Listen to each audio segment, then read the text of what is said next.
Perfect 5 minute cinematic script ready. धूल से भरा एक मैदान, आसमान में उड़ती राख और तलवारों की टकराहट से कांपता हुआ 1192 का भारत।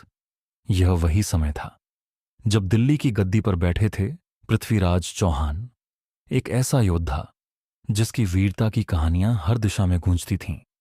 लेकिन इतिहास के पन्नों में एक सवाल आज भी जिंदा है, आखिर कैसे हारा वो राजा जिसे कभी हराया नहीं जा सका। कहानी शुरू होती है तराइन के मैदान से। 1191 पहली लड़ाई, जब मोहम्मद गौरी भारत की सीमाओं को पार करता है। लेकिन इस बार उसका सामना होता है पृथ्वीराज चौहान से। घोड़े दौड़ते हैं, तीर आसमान चीरते हैं और कुछ ही घंटों में घोरी की सेना टूट जाती है।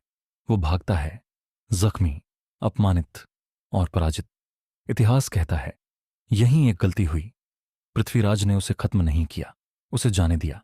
और यही फैसला आने वाले तूफान की शुरुआत बन गया। 1 साल बाद 1192, वही मैदान, वही धरती। लेकिन इस बार कहानी अलग थी। मोहम्मद घोरी वापस आता है, लेकिन अकेला नहीं। इस बार उसके पास थी एक नई रणनीति, एक चाल जो पहले कभी इस्तेमाल नहीं हुई थी। उसकी सेना अब सीधी टक्कर नहीं लेती, बल्कि बार बार हमला करती और फिर पीछे हट जाती।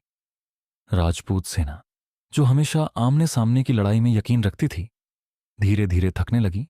धूप तेज थी, प्यास बढ़ रही थी और हर हमला उन्हें और कमजोर कर रहा था। लेकिन असली वार अभी बाकी था। रात के अंधेरे में, जब सब कुछ शांत लगता है, घोरी अपनी सबसे बड़ी चाल चलता है। सुबह होने से पहले उसकी सेना चारों तरफ से हमला कर देती है। अब ये लड़ाई नहीं, एक जाल था। पृथ्वीराज चौहान गिर चुके थे, तलवारें अब भी चल रही थीं, लेकिन अब हर वार आखिरी जैसा लग रहा था। और फिर इतिहास का वो पल आता है जिसने भारत की दिशा बदल दी। पृथ्वीराज चौहान हार जाते हैं। दिल्ली की गद्दी अब किसी और के हाथ में चली जाती है।